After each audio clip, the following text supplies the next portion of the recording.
नमस्कार, मी वृषाली कदम परब TV9च्या प्रचार पॅटर्न या खास कार्यक्रमात आपल्या सगळ्यांचं स्वागत आहे। प्रचार पॅटर्न या कार्यक्रमामध्ये आपण निवडणुकीच्या दरम्यान नेते त्यांचं शेड्यूल कसं असतं, कशा पद्धतीने ते लोकांना भेटतात, रॅलीमध्ये जातात, त्यांचा दिनक्रम कसा असतो हे जाणून घेण्याचा प्रयत्न करत असतो। आज प्रचार पॅटर्नमध्ये आपण आलेलो आहोत शरद पवार यांच्याकडे। शरद पवार यांच्यासोबत आज संपूर्ण दिवस आपण असणार आहोत आणि त्यांचा प्रचाराचा पॅटर्न कसा आहे तो देखील अगदी जवळून पाहणार आहोत।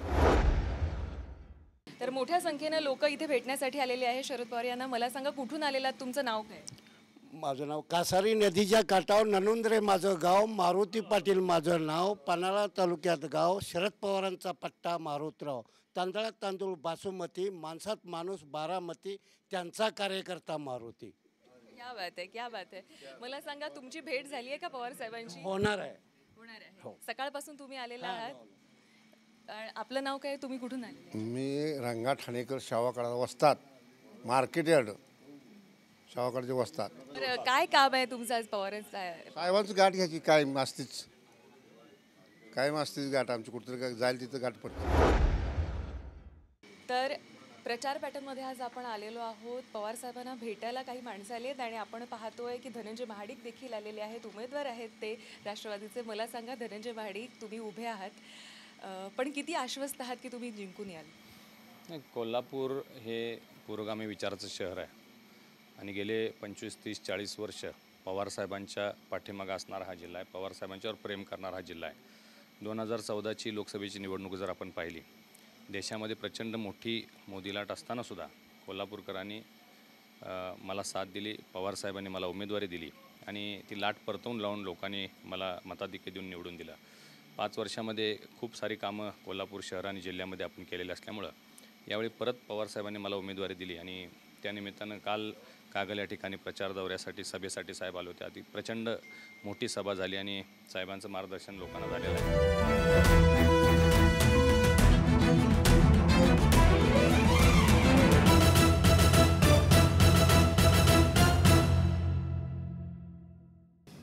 तर प्रचार पॅटर्न आपण सुरू केलेला आहे। आपल्यासोबत राष्ट्रवादीचे सर्वेसर्वा शरद पवार सर आहेत।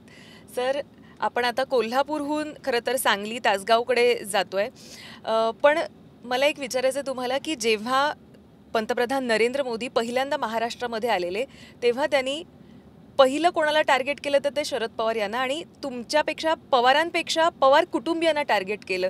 असं का त्यांनी केलं असावं असं तुम्हाला वाटतं? असं की पहिल्या मिटिंगलाच केलं असं नाही, ते काहीतरी आतापर्यंत 5 वेळी येऊन गेले, 5 का 4 वेळेला।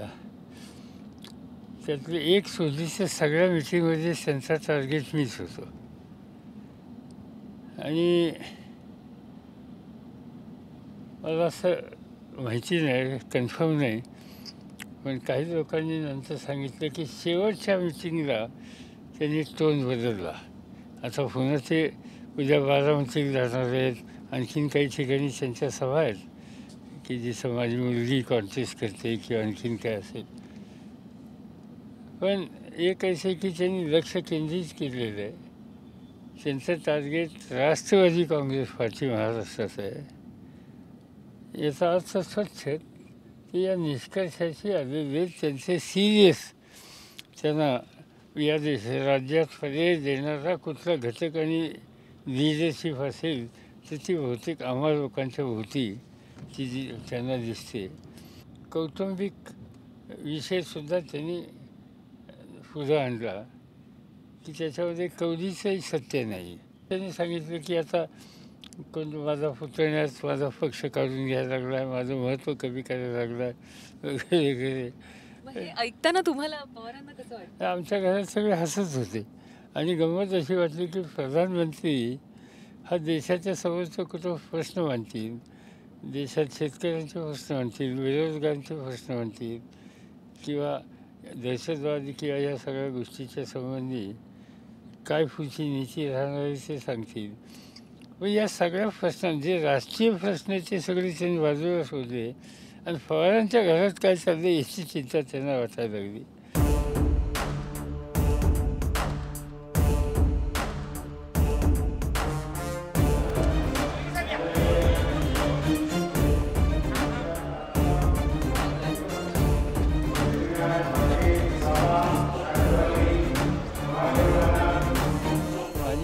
अशी आहे की 2-3-4 ठिकाणी ते बोलल्याच्या नंतर त्यांना जे फीडबॅक मिळालं ते अनुकूल नव्हतं आणि म्हणून नंतरच्या मिटिंगमध्ये त्यांनी टोन बदलला आणि तो टोन असा होता की शरदराव तुम्ही काँग्रेसच्यावर कसे राहता, या लोकांच्यावर तुम्ही कसे राहता, तुम्ही एक समाजासाठी काम करणारे लोकांच्यात मान्यता असलेले असे प्रमुख घटक आहात आणि त्यामुळे तुम्ही यांच्यावर राहायला नको. इनडायरेक्टली त्यांनी असे एक साथ घालण्याचा प्रयत्न केलेला दिसतोय. आणि त्याचं कारण की त्यांना जी काही भूमिका त्यांनी घेतली होती त्याचा पॉझिटिव्ह नाही निगेटिव्ह फीडबॅक आला. पण मला एक सांगा की तेच पंतप्रधान काही महिन्यांपूर्वी म्हणतात की पवार यांचं बोट पकडून मी राजकारणात आलो, मी त्यांना गुरु मानतो. मग गुरुवर इतक्या टोकाची टीका कशी करता येते आणि काय मानस आहे त्यामध्ये? ते अनेकदा माझ्याबद्दल बोलले. अनेकदा असं आहे की त्याला एक पार्श्वभूमी आहे. जेव्हा हे प्रधानमंत्री होते, मुख्यमंत्री होते आणि काँग्रेसचं राज्य होतं, तेव्हा मी अनेकदा बघितलं की काँग्रेसच्या राजवटीच्या काळात प्रधानमंत्र्यांनी मुख्यमंत्र्यांची बैठक बोलवल्याच्या नंतर हे एकच मुख्यमंत्री असे होते की ते नेहमी प्राईम मिनिस्टरवर व्यक्तिगत हल्ला करायचे आणि त्यामुळे काँग्रेसचे जे कलिग्स होते मंत्रिमंडळातले त्या सगळ्यांच्यात यांच्याबद्दलची एक भावना अत्यंत कटू झालेली होती. माझा एक अप्रोच हा होता, माझ्याकडे जबाबदारीची शेती आणि त्यामुळे अनेकदा त्यांच्या मी कार्यक्रमाला गुजरातमध्ये गेलो शेतीच्या संबंधीच्या, ते माझ्याबरोबर फिरले आणि त्यामुळे एक प्रकारचं एक सामंजस्य होतं. त्यामुळं ते बारामतीला मी बोलले की यांचा हात धरून मी आलो की यांचं बोट धरून आलो, यांनी मला नेहमी मदत केली. त्या फॅक्ट्स आहेत. आंध्रमध्ये गेले, चंद्रबाबूंच्या टीका केली. कर्नाटकामध्ये गेले, तिथल्या मुख्यमंत्र्यांच्यावर टीका केली. इकडं मध्य प्रदेशमध्ये गेले, तिथल्या मुख्यमंत्र्यांच्यावर टीका केली. असं आहे की प्राईम मिनिस्टर मगाशी मी सांगितलं ही इन्स्टिट्यूशन आहे आणि त्यांनी संबंध देशाचा एका वेगळ्या दृष्टिकोनातून विचार केला पाहिजे.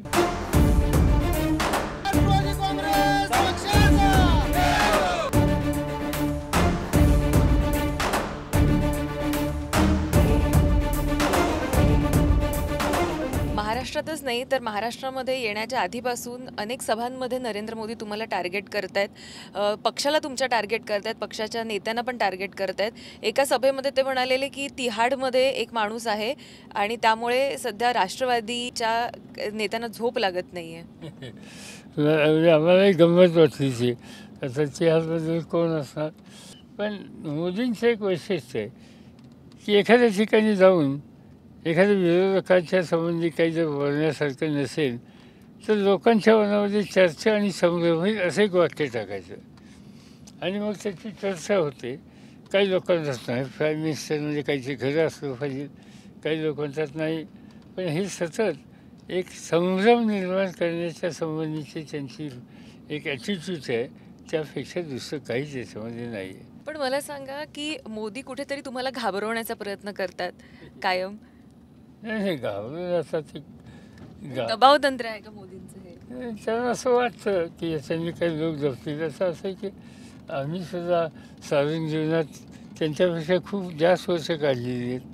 तो काय असल्या याला भीक घालतो का, याला कोणी घाबरतं तर.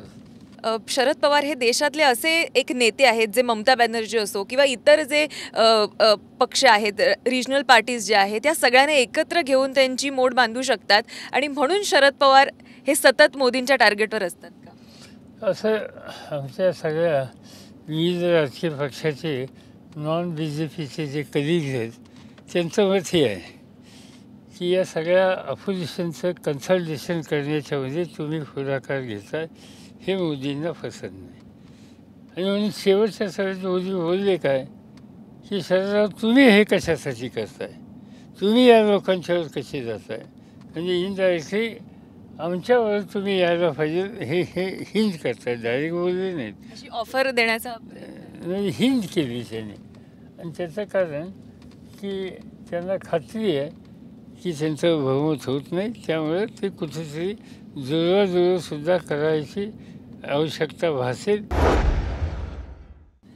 बरं, तुम्ही निवडणूक लढवावी अशी अनेक कार्यकर्त्यांची तुमच्या इच्छा होती. माढामधून तुम्ही निवडणूक लढवावी. मात्र तुमच्या एका नातवाने सांगितलं की ह्याचा फेरविचार करा. तुम्ही काय नातवाचं ऐकलं नाही. असं का केलं तुम्ही? नाही, असं आहे की मी असं सांगितलं, मी 14 निवडणुका लढलो. एखाद्याने किती निवडणुका लढायचे तू सांग बरं. या देशामध्ये 14 निवडणुका सतत लढणारा आणि निवडून येणार कोण व्यक्ती आहे? आणि आता माझं नाव M79. मला असं वाटतं की कुठतरी आपण थांबून पक्षाचं काम अधिक करावं आणि त्यासाठी निवडणूक लढवायची नाही. हा निकाल मी 2014ला घेतला. आपण कोल्हापूरमध्ये आहोत. कोल्हापूरमधून सांगलीला आपण प्रयाण करतोय. तर काही इकडच्या विषयांना देखील मी हात घालते. 2014मध्ये धनंजय महाडिक हे राष्ट्रवादीच्या चिन्हावर निवडून आले. पण आपण बघितलं की धनंजय महाडिक राष्ट्रवादीमध्ये फार काळ रमलेले आपल्याला पाहायला नाही मिळाले. कारण त्यांचे बंधू लगेचच भाजपमधून विधानसभेमध्ये निवडून गेले. त्यांच्या भावजय त्या देखील जिल्हा परिषदेवर निवडून आल्या आणि त्यांना निवडून आणताना सगळ्या जिल्हा परिषदेच्या सदस्यांना घेऊन हे स्वतः सारथी बनून पुढे गेलेले आपल्याला दिसले. स्वतः ड्रायव्हर म्हणून ते गेले आणि ते म्हणाले की पक्ष नंतर, पण माझ्या घरातला माझा नातेवाईक आज जिल्हा परिषद अध्यक्ष होतो ह्याचा मला आनंद आहे. आणि कुठेतरी हीच खतखत जी आहे ती आज पक्षामध्ये आपल्याला पाहायला मिळते कोल्हापुरात. सतेज पाटील आहेत, ते देखील म्हणतात की आम्ही यांना पाडणारच. त्यामुळे किती तुम्ही आश्वस्त आहात कोल्हापूरच्या या जागेबद्दल? धनंजय महाडिक यांनी गेल्या 5 वर्षामध्ये संसदेमध्ये आणि मतदारसंघामध्ये जे काम केलेलं ते पाहिल्याच्या नंतर ते निवडून येतील याच्याबद्दल माझ्या मनात अजिबात शंका नाही. ही गोष्ट खरी आहे की त्यांच्या कुटुंबातले इतर घटक हे वेगवेगळ्या राजकीय पक्षात आहेत आणि त्याच्यामुळे गैरसमज हे होतं. तिसरी गोष्ट अशी की त्यांनी स्वतः गाडी चालवली वगैरे याच्यात तथ्य नाही. त्याच्या आम्ही खोलात गेलो, गाडी चालवलेली होती पण ती ह्याच्या संदर्भातली नव्हती, त्याचा प्रचार केला. आणि आता सतेज पाटील वगैरे यांच्याबद्दल मी काही फारसं बोलणार नाही. पण एक गोष्ट अशी आहे की सतेज पाटील आज ज्या विधिमंडळामध्ये गेलेत त्यांना मतांचा पाठिंबा राष्ट्रवादीचा नसता तर ते निवडून आले नसते. मतदान मागण्याच्यासाठी आम्हाला लोकांच्याकडे येतात, आम्हाला लोकांची मदत घेतात. काँग्रेसच्या नावाने पुढे आले, काँग्रेसने त्यांना मंत्री केलं.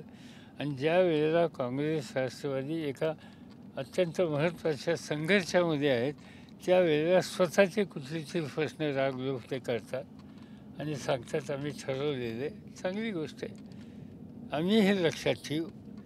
वेळ येते ती कायमची अनुकूलच असते असे नाही.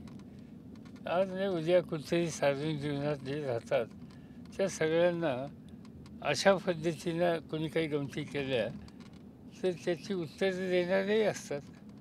जसं काही ठरवतात, मी जाहिरात सगळीकडे बघतात की आम्ही ठरवलं आहे, तर मी सुद्धा कधी विसरणार नाही. बरं, पण असा आरोप केला जातो यामुळे की 5 वर्ष पक्षाची 4 हात लांब राहिलेले धनंजय महाडिक असो किंवा उदयनराजे असो यांना उमेदवारी दिली जाते. त्यामुळे पक्षाकडे उमेदवार नाही आहेत का? तुल्यबळ उमेदवार नाही. ते अजिबात पक्षापासून दूर राहिलेले नाही, ते पक्षाचे होते. आम्हाला लोकांच्यावर माझ्याबरोबर दिल्लीमध्ये जे संसदेमध्ये अत्यंत दैनंदिन भेटून कामाच्या संबंधीची चर्चा करून कृती करणारे जे सभासद आहेत त्याच्यात हे सुद्धा होते. आणि उदयनराजेंच्या संबंधीची एक गोष्टीचं आहे, उदयनराजे हे मास बेस लिडर आहे आणि उदयनराजे या मास बेस लिडरचा उपयोग पक्ष म्हणून आम्हाला फक्त त्या मतदारसंघापुरता सीमित नाही, संबंध राज्यात होतो. उदयनराजे तुमचे फेवरेट आहेत. उदयनराजेंसाठी तुम्ही कॉलर पण उडवता, म्हणजे त्यांची जी स्टाईल आहे ती गंमत म्हणून त्याच्यात काही नाही. म्हणजे मी गंमत केली त्यांची स्टाईल, त्यांच्यासाठी अगदीच त्यांची कॉलर ताट झाली. त्यांची स्टाईल आहे. कुठेतरी वसंतदादा यांच्या घराण्याचं जे प्रभुत्व होतं ते थोडंसं कमी झालेलं पाहायला मिळालं आणि त्यामुळे अधिकृत काँग्रेसच्या चिन्हावर सांगलीमधून उभं कोणी राहिलेलं नाही आहे आणि ही जागा राजू शेट्टीनं सोडण्यात आलेली आहे. त्यामुळे एकेकाळी वसंतदादांच्या सोबत आपण देखील काम केलेलं आहे. कुठेतरी शल्य वाटतं का की आज आपण जाताय तिथे पण काँग्रेसचा अधिकृत उमेदवार नाही आहे, राजू शेट्टीनं ती उमेदवारी द्यावी लागली? नाही, मला शल्य वाटत नाही. कारण राजू शेट्टी किंवा स्वाभिमानी शेतकरी हा काँग्रेस, राष्ट्रवादी काँग्रेस यांचा एक सहकारी पक्ष आहे. साधारणतः आम्ही सगळे एकत्र याचा विचार केला. त्यावेळी एकत्र निवडणुका लढवायची सुद्धा भूमिका आम्ही स्वीकारली. आणि ती स्वीकारत असताना स्वाभिमानी शेतकरी संघटनेला कमीत कमी 2 जागा द्याव्यात असा त्यांचा आग्रह होता आणि आम्हाला आमची तयारी होती. आता त्या जागा कोणत्या, तर काँग्रेसने आम्ही त्यांना काही जागा सुचवल्या होत्या, पण त्यांना मान्य नव्हत्या, कारण तिथं त्यांचा बेस नव्हता. शेवटी कॉम्प्रोमाइज म्हणून मग असं ठरलं की राष्ट्रवादीकडे असलेली जागा एक राष्ट्रवादीने सोडावी आणि काँग्रेसकडे असलेली एक जागा काँग्रेसने सोडावी. आणि त्याची तीन जागा घेऊन बसले खरं तर बुलढाण्यासकट. बुलढाण्याची नाही, बुलढाण्याची आमच्याकडे मागणी होती त्यांची. मागणी होती ना, ती बुलढाण्याची होती, वर्ध्याची होती, त्यामुळे त्यांची मागणी जास्त होती. पण शेवटी आमचं तडजोड झाली 2 जागेवर. पण वसंतदादांचा एक गट असं म्हणतो की कुठेतरी शरद पवार यांची इच्छा नव्हती की ती वसंतदादांना मिळावी आणि म्हणून ती आघाडीला शेट्टींना सोडण्यात आली. आणि आज आपण बघतोय तुम्ही त्यांच्याच नातवाच्या प्रचारासाठी जाताय, तर कसं पाहता या शरद पवारांचा इथे संबंधच नव्हता आणि त्याचं कारण ही जागा काँग्रेसकडे होती. राष्ट्रवादीकडे जागा असली तिथं शरद पवारांचा संबंध येतो निर्णय घेण्याचा. जिथं काँग्रेसकडे जागा आहे तिथं आम्ही कधी निर्णय घेत नाही, चर्चा आमचं मत विचारलं तर आम्ही मत देतो, पण हा निर्णय निव्वळ काँग्रेस पक्षाचा होता. त्यामुळे शरद पवारांचा इथं धोरणान्वयनसुद्धा संबंध नाही आहे.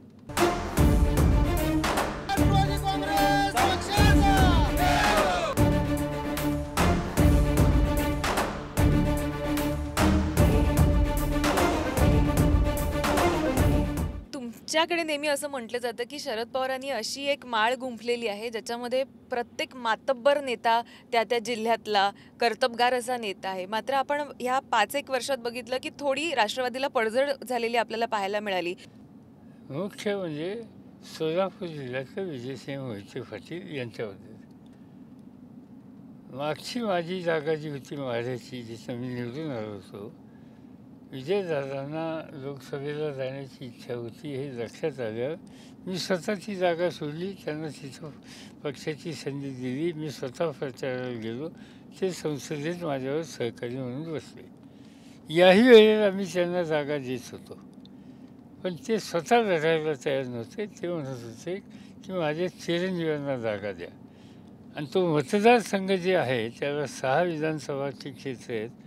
त्यातली 4 विधानसभाच्या क्षेत्रामध्ये आमचे सगळे जे सहकारी आहेत ते त्यांच्या चिरंजीवांची उमेदवारी मान्य करत नव्हती आणि ते कॉन्ट्रोवर्शियल अशा प्रकारची उमेदवारी होती आणि त्यामुळे ती उमेदवारी यशस्वी होईल असं आमचं असेसमेंट ऑब्झर्वेशन नव्हतं.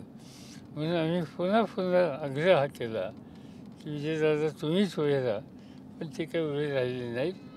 आणि मग शेवटी आम्हाला त्यांच्या चिरंजीवांना तिकीट देता येत नाही हा निर्णय घ्यावा लागला. त्यामुळं त्याच्या चिरंजीवांच्या सांगण्यावरून बहुतेक ते बाजूला गेले असावेत. नाहीतर विजयदादा राष्ट्रवादीच्या वतीनं राज्याच्या मंत्रिमंडळात होते, ते राज्याचे उपमुख्यमंत्री होते. म्हणालात की त्यांच्या मुलाला उमेदवारी देताना कुठेतरी कार्यकर्त्यांचं एकमत होत नव्हतं. पार्थच्या उमेदवारी दरम्यान काय झालेलं? पारचा मतदारसंघ आहे ना, त्या मतदारसंघात आम्हाला यश नव्हतं. आम्ही गेल्या वेळी हरलो, त्याच्या आधी हरलो होतो आणि त्यामुळे हा मतदारसंघ आपण जिंकू शकत नाही असं आमच्या सगळ्या सहकाऱ्यांचं. जी जागा येणार नाही असा आत्तापर्यंतचा अनुभव होता, ती जागा यायला जर मदत होत असेल तर आपण ही रीत घ्यावी या निष्कर्षाची आम्ही लोक सगळे आलो. त्यातनं फारची निवड केली.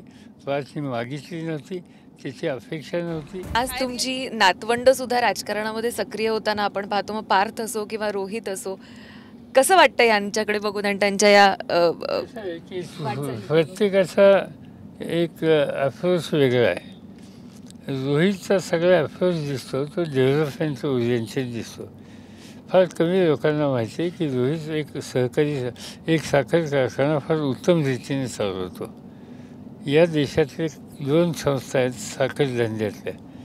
एक national cooperative sugar factory federation, जिथे जवळपास 150 साखर कारखाने सभासद आहेत 7 देशातले, आणि एक इस्मा इंडियन शुगर मिल असोसिएशन, जवळपास 250पेक्षा जास्त कारखाने इथे सभासद आहेत, 7 हिंदुस्थानातले. त्या संस्थेचा यावेळेचा अध्यक्षपदाचा प्रश्न ज्यावेळेला आला तर त्या सगळ्यांनी एक वताने रोहितचं नाव दिलं, कारण रोहित त्या संस्थेमध्ये पूर्वी काम करत होता आणि त्याचं एकंदर या सगळ्या संस्थेकडे बघण्याचा दृष्टिकोन, त्याचे प्रश्न सोडवण्याच्यासाठी प्रयत्न करण्याची त्याची भूमिका, प्रश्न जाणून ते डेप्थमध्ये त्याचा अभ्यास करण्याची त्याची ॲटिट्यूड, आणि त्यामुळे आज तो इस्माचा अध्यक्ष आहे. 7 देशाच्या साखर धंद्याचं नेतृत्व असतं त्याच्यामध्ये. त्यामुळे मला खात्री आहे की हा डेव्हलपमेंट ओरिएंटेड जो पॉलिटिक्सचा एक भाग अत्यंत महत्त्वाचा असतो, त्याच्यामध्ये त्याचं अधिक लक्ष केंद्रित होतं आहे असं दिसतं आहे, आणि ते राज्याच्या देशाच्या दृष्टीनं अतिशय चांगली गोष्ट आहे. आता राहिला प्रश्न पाचचा. पाच हा व्यवसायामध्ये होता त्याच्या, आता तो ह्या आग्रहामुळे या निवडणुकीच्या प्रकारात पडला. बघूया आता त्याला संधी जर लोकांनी दिली तर कशा पद्धतीने काम करतो हे लोकांच्या नजरेसमोर येईल.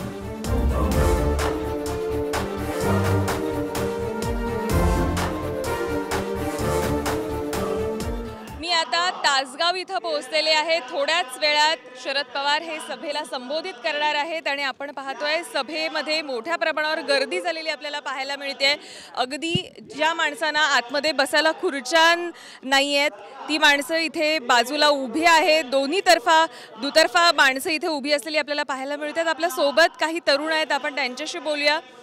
मला सांग, तुझं नाव काय, कुठून आलंय, किती वाजता? माझं नाव सत्यजित पाटील. मी बोरगाव तासगावातून आलेलो आहे. कमीत कमी एक 10 वाजल्यापासून मी येत आहे. शरद पवारांची वाट बघत बसलेलो आहे आणि प्रचारासाठी त्यांच्या खंबीर उभं राहणार आहे.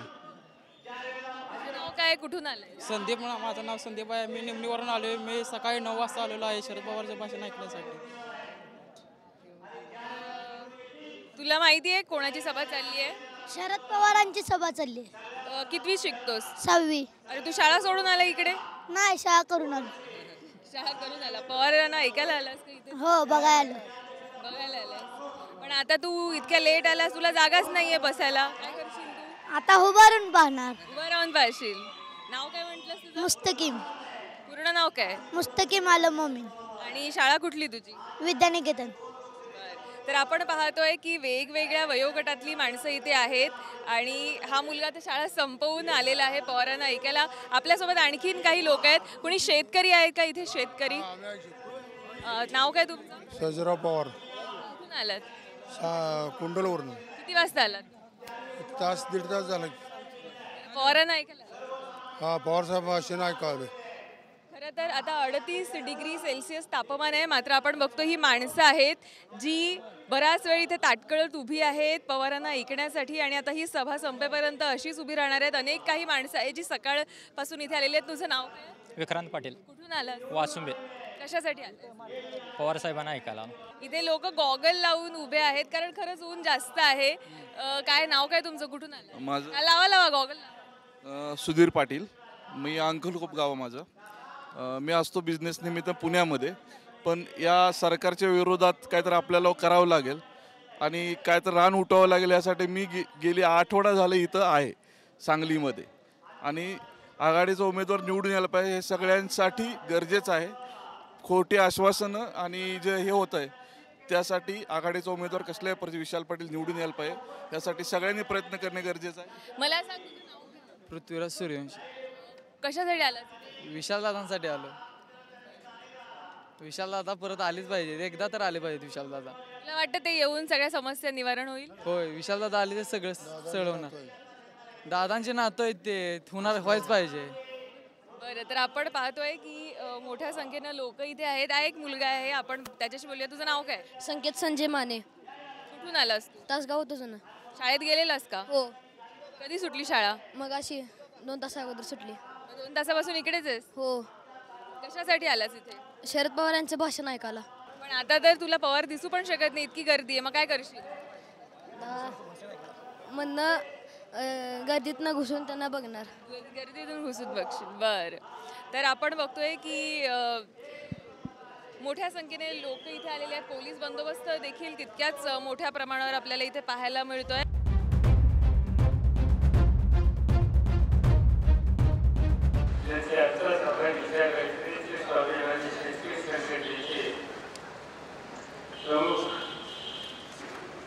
आणि लोकसभेचे सभासद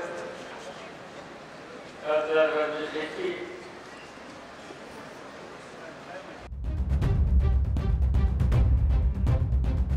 तर आता आपण तासगावहून हातकलंगणीकडे जात आहोत. पेठ वडगाव ही मोठासं क्षेत्र आहे. मोठ्या संख्येनं तिथं लोक सध्या जमलेली आहेत, कारण आता आपण सभेला जाणार आहोत. मला एक गोष्ट सतत राहून आठवते. खरं तर आजचा एकच दिवस आम्ही आपल्यासोबत आहोत, पण रोज तुमचे प्रवास असतात, वेगवेगळ्या कॉन्स्टिट्युएन्सीमध्ये प्रवास असतात, कधी मुंबईत कधी दिल्लीमध्ये देखील तुम्ही असता. तुमच्या गाडीमध्ये गाणी नाही वाजत का हो? असं की हा निवडणुकीच्या किंवा अशा कार्यक्रमाच्या दौऱ्यात ज्यावेळी मी असतो तर माझी गाडी माझ्याकडे असत नाही. कोणाची तरी स्थानिक लोकांची गाडी, सहकाऱ्यांची गाडी असते, आणि त्यामुळे मला हवं ते ठेवण्याच्या संबंधीचा प्रश्नच येत नाही. जेव्हा मी माझ्या गाडीतनं प्रवास करतो, मग ते महाराष्ट्रात असो की दिल्लीमध्ये असो, तर गाड्यांचा स्टॉक माझ्याकडे खूप असतो. विशेषतः जुन्या गाड्यांचा, भावगीतांचा, अशा गाजलेल्या जुन्या गाण्यांचा, आणि तो मी तासन तास ऐकत असतो. पण आवडता गायक किंवा गायिका अशी कोणती आहे आपली? आता मालिनीबाई राजूरकर ह्या हैदराबादच्या गायिका, क्लासिकल गाणाऱ्या माझ्या एक आवडत्या गायिका होत्या, आणि त्यांना फारसं एक्सपोजर नव्हतं. पण त्याचा एकदा मी दिल्लीला कार्यक्रम ठेवला माझ्या घरी. प्रतिवर्षी मी कार्यक्रम ठेवतो, तसं त्यावर्षी मालिनीबाईंना बोलवलं होतं. आणि मला आनंद एका गोष्टीचा आहे की मालिनीबाईंचं गाणं ऐकायला माझ्याकडे लताबाई आल्या. क्या बात है, क्या बात है. त्या लता मंगेशकर पार्लमेंटच्या सभासद होत्या, आणि मग सगळं त्यांचं गाणं झाल्यावर लताबाई म्हणजे मी नाव ऐकलं होतं, माझी फार ऐकायची इच्छा होती, फार सुरेख तुम्ही गायल्या. आणि मालिनीबाई इतक्या खुश होऊन गेल्या. मला नंतर सांगितलं की मला काही नको, लताबाईंनी माझं गाणं ऐकलं, त्याच्या इतक्या मला आनंद नाही. आणि तसंच दुसरं माझी आवडती गायिका म्हणजे किशोरी आमोणकर.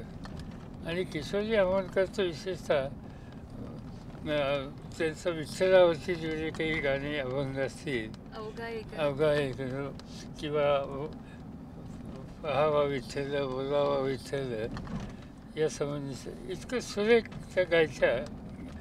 आज त्या नाही आहेत, पण त्यांचे ते रेकॉर्ड सगळ्या माझ्याकडे आहेत. नुसतेच रेकॉर्ड नाहीत, पण त्यांनी स्वतः गायलेली त्याच्याही माझ्याकडे कॅसेट्स आहेत.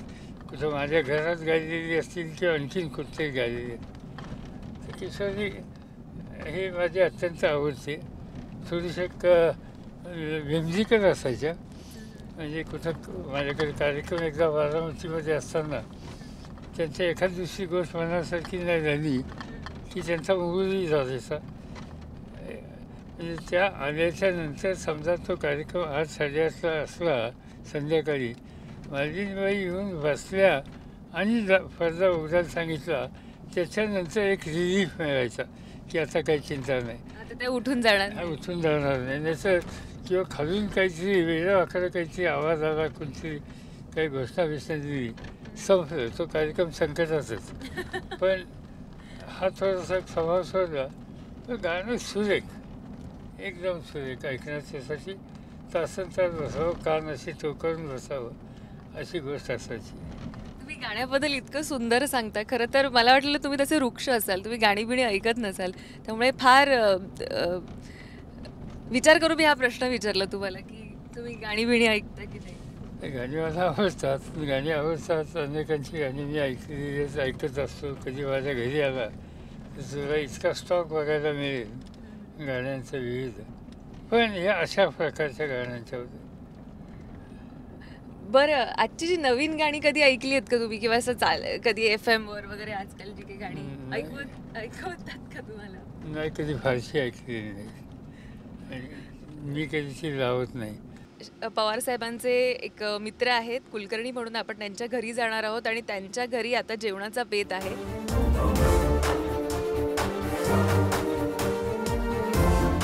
पवार यांचे मित्रवर्य कुलकर्णी सर यांच्याकडे आपण आलेलो आहोत आणि जेवणाचा बेत तुम्ही बघू शकता. आणि त्यात आज शरद पवार साहेब इथे येणार, त्यामुळे जेवणाचा अगदी स्पेशल बेत इथे केलेला आहे. व्हेज नॉनव्हेज सगळं आहे. आपण थेट कुलकर्णी सरांकडे जाऊया. सर, तुमची आणि शरद पवार सरांची ओळख कशी झाली आणि किती वर्ष जुनी ही मैत्री, आणि असे येतात का मध्ये मध्ये की तुम्ही त्यांना असं ओढून घेऊन येता की आता आलात तर या इथे? साहेब मैत्रीला किंवा ते आमचे मार्गदर्शक आहेत किंवा हितचिंतक आहेत आणि माझे वडिलांच्या नंतर ते आमच्या सतत पाठीशी आहेत. आणि मला वाटतं की 67 साली माझे वडील MP झाले आणि त्यानंतर सतत आमचा कॉन्टॅक्ट आहे. साहेबांशी आहे, पण साहेबांच्या सर्व बंधूंची पण आहे आणि बरेच वर्ष ओळखतो. 25 वर्षात मी सांगली वागलं असेल तर उत्तरायचं मी कधी दहा पंधरा कोणाच्या घरी नाही. माझं मुक्काम इथेच असतो. हाऊस वगैरे कधीच नाही. हे घर. बरं, मग घर आपलं घर असेल तर मग डिमांड पण असते. तर मग इथे आल्यावर कुलकर्णी ताईंच्या हातचं तुम्हाला काय जास्त आवडतं खायला? जे असेल ते स्वयंपाक करतात करणं ह्याची मला चौकशी करावी. कारखाना उत्तम चालत असतं ते मला माहिती. जेवण छान असतं की नाही एवढंच फक्त. कारण आजचा मेन्यू मग तुम्ही ठरवलेला आहे, तर आज हे येणार तुम्हाला माहिती होतं. बरं, दरवेळी इथे ते आले की तुम्ही त्यांना इथे घेऊनच येता का की इथेच यायचं? नाही, नॉर्मली साहेबांना कसं आवडतं ती कल्पना आहे, दर खेपे देतात त्याप्रमाणे. पण आज त्यांनी मात्र मटण नाही घेतलं. नॉर्मली ते मटण रस्सा आणि बाकीचं आवडतं आणि त्यांना चपाती वगैरे अशी बारीक करून लागते. ते ठरलेलं असल्यामुळे मला माहिती आहे त्याप्रमाणे मी मऊ गोष्टी त्यांना करून देते. बाकी सगळं त्यांना आवडतंच त्याच्यात.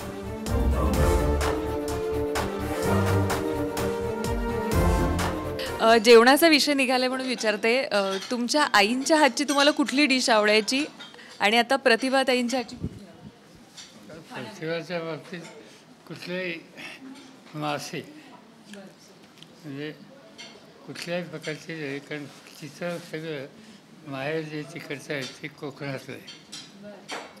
तिचे आजोबा रान आहे आणि त्यामुळे ते सगळे आम्ही त्यांना गमतीने चितपावन मराठा म्हणतो. आणि साधारणतः कोकणामध्ये जे काही असेल त्या सगळ्या गोष्टी तिला अतिशय उत्तम दिशेने करता येतात, तर मला आवडतं. आणि तुमच्या आईच्या हातची तुम्हाला कुठली डिश आवडायची? जी आज आता आईला जाऊनच फार वर्ष झाली. काय नाही, भाकरी आणि मटण.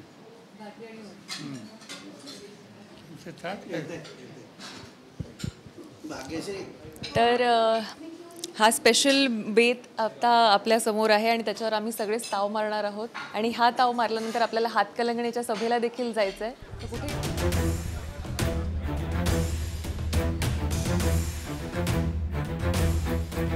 तर सांगलीमधल्या प्रकाश कुलकर्णी यांच्या घरातून आता आपण बाहेर पडतो आणि आता आपण जाणार आहोत हातकलंगणे मतदारसंघामधल्या पेठ वडगाव इथं. पेठ वडगाव हा सगळ्यात मोठा भाग आहे आणि त्या तिकडच्या लोकांशी आता थेट शरद पवार संवाद साधणार आहेत. पण त्याच्या आधी मी तुम्हाला ही दृश्य दाखवते.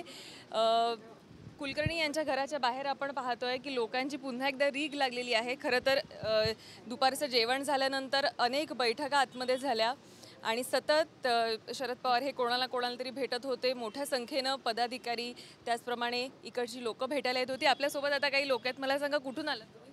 शिदोळ. कशासाठी आलात? साहेबांनी भेटायसाठी. किती वेळ उभे आहात? 2 तास. 2 तास उभे आहात, पण चेहऱ्यावर अजूनही हसू आहे, कारण त्यांना आशा आहे की त्यांना शरद पवार यांना भेटणार आहे. नाव काय तुमचं? चव्हाण, बाळासाहेब चव्हाण. मी ड्रायव्हर आहे प्रभाताईंचा. बिपिन कदम, सांगलीतलाच आहे मी. कशासाठी आलात? साहेबांना भेटायला, साहेबांचे विचार ऐकायला, साहेबांचं दर्शन घ्यायला आलो होतो आम्ही. किती वेळ आहात इथे? 1 तासभर झाला मी इथे थांबलेलो आहोत. मी नितीन चव्हाण. एक भारतातील मोठं राजकीय प्रस्थ जे आहे त्यांना आज भेटून फार मोठा आनंद झाला. त्यांच्याशी चर्चा झाली, फार समाधान वाटलं की अशा व्यक्तीशी आपण बसलो, आणखीन गप्पा मारलो. बरं, राष्ट्रवादी म्हणताय परिवर्तन घडवूया, तुम्हाला वाटतं परिवर्तन घडेल? निश्चितच घडणार, कारण गेल्या 5 वर्षामधला जो त्यांचा कारभार आहे मोदींचा किंवा भारतीय जनता पार्टीच्या सरकाराचा, लोकांना त्यांनी जी आश्वासनं दिली फसवले, सरळ फसवले. आणि लोक फ्रस्ट्रेट आहेत ना, कारण ज्या एका वेगळ्या आमिषानं 2014 साली एक मसिहा कोणतरी आला असं त्यांना वाटत होतं, पण त्या मसिहानं पूर्णपणे 5 वर्षात फसवलेलं असल्यामुळं लोक निश्चितच परिवर्तन देशात आणि महाराष्ट्रात पण घडवणार. सध्या आपण बघतोय राजकारणामध्ये अनेक कवी जन्माला आलेले आहेत. म्हणजे पूर्वी फक्त रामदास आठवले होते, पण आता सगळ्याच पक्षांमध्ये कवी जन्माला आले आहेत. भाजपमध्ये आहेत, शेलारांच्या काही कविता येतात, त्यांना प्रत्युत्तर धनंजय मुंडे देत असतात. पॉलिटिकल कविता सोडून द्या, पण तुम्ही कधी आपल्या तरुणपणी किंवा कॉलेजमध्ये असताना अशा कधी कविता केलेल्या आहेत का तुम्ही? या क्षेत्रात काही फारसं कधी लक्ष दिलेलं नव्हतं. कॉलेजमध्ये शिकत असताना थोड्या गोष्टी सहसा करायचो. एक तर माझं कॉलेज हे पुण्याचं कॉमर्स कॉलेज आणि आमच्या शेजारी फर्ग्युसन कॉलेज, दोन्हीची शिक्षण संस्था एकच. आणि त्या काळात कॉमर्स कॉलेजला मुली असायच्या नाहीत. ज्या असायच्या त्या फारसी वगैरे त्यांच्याशी इंग्रजी बोलायला आम्हाला यायचं नाही, आम्ही खेड्यात नव्हतो. तेव्हा आमचं लक्ष कंपाऊंडच्या पलीकडे, टेकडीच्या पलीकडे फर्ग्युसन तिकडं चक्र असायच्या. त्यापैकी कविता करायच्या घरा मुलींच्यावरनं किंवा मुलांच्यावरनं, यापेक्षा दुसरं काही नाही. तुम्ही पण केलेल्या आहेत मुलींवर कविता? मला आठवत नाही, काहीतरी करायचो आम्ही. आता सगळी कविता काय मला आठवत नाही, पण का रोहिणी सवाते चंद्र समे राहावे, हे अपुरे स्वप्न चिंब चिंब तू पुरे करावे. क्या बात आहे. तुम्हाला इतक्या वर्षांनी सुद्धा ती कविता आठवते? आता विसर असं तू आठवण करून दिली म्हणून आठवण. कोणावर केलेली ते आठवते का? कला केल्याचा अवघड आहे.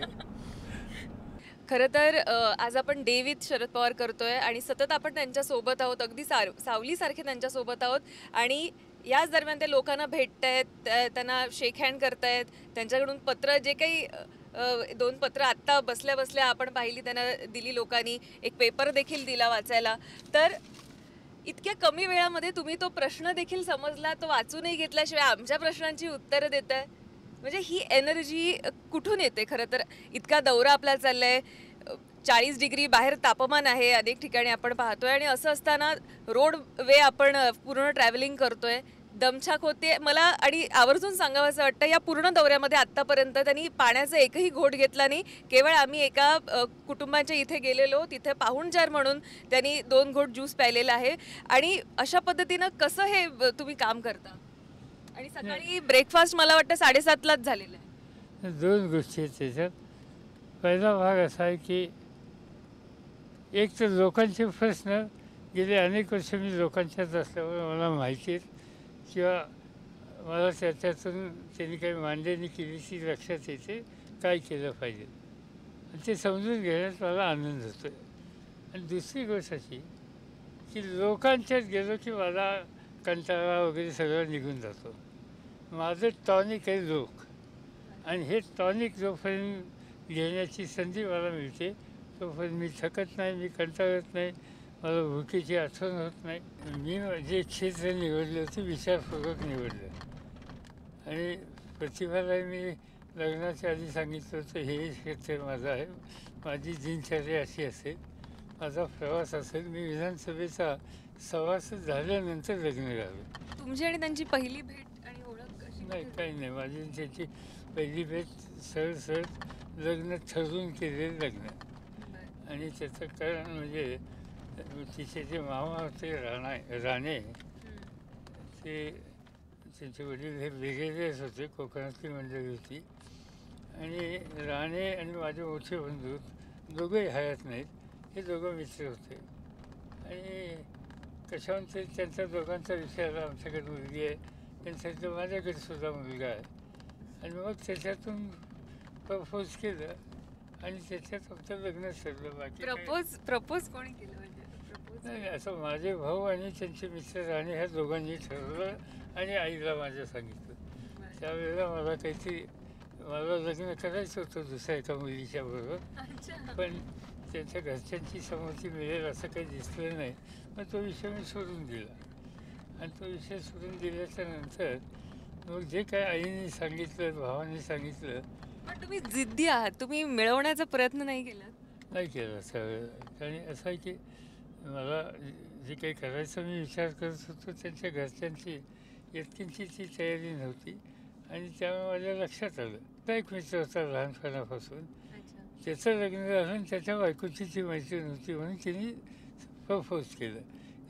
तिने तुम्हाला प्रपोज केलेलं, त्यांनी तुम्हाला प्रपोज केलेलं? माझ्या मित्राची जी बायको होती तिने सजेस्ट केलं की अशी अशी माझी मैत्रीण आहे. आणि मग तिने एक दोनदा आम्हा दोघांना तिच्या घरी बोलवलं. तर माझी काय हरकत नाही, म्हणजे फक्त विचारूया. पण मला विचारण्याच्या आधी तिच्या घरच्यांनीच नाही म्हणून सांगितलं. घरपर्यंत पण पोहोचलं? त्या घरच्यांनी त्यांना बोलवलं, आम्ही गप्पा मारल्या त्यांच्या घरी जाऊन. आणि नंतर तुम्हाला ती मुलगी आवडत होती? ते मला असं वाटतं कसं हरकत नाही, वेळेत होती, शिक्षित होती. पण ज्या वेळेला त्यांच्या घरच्यांना कळलं हा विधानसभेचा आहे, राजकारणाचा आहे, याचं काही खात्री नाही, त्यावेळेला विधानसभेच्या सदस्याचा पगार 350 रुपये होता. त्यामुळे 350 रुपयाच्या इन्कममध्ये हे मुंबईत राहणार कसे वगैरे अशी चर्चा बहुतेक त्यांच्या घरात त्यांनी केलेली असावी. आणि नंतर मला माझ्या मित्राच्या बायकोकडनं कळलं की आता जरा अडचण आहे, तर सोडून दिलं. तो काही प्रेम विवाह वगैरे असा काही नव्हता, पण क्रश होता असं म्हणायला हरकत नाही. आजच्या भाषेमध्ये क्रश हरकत नाही म्हणायला.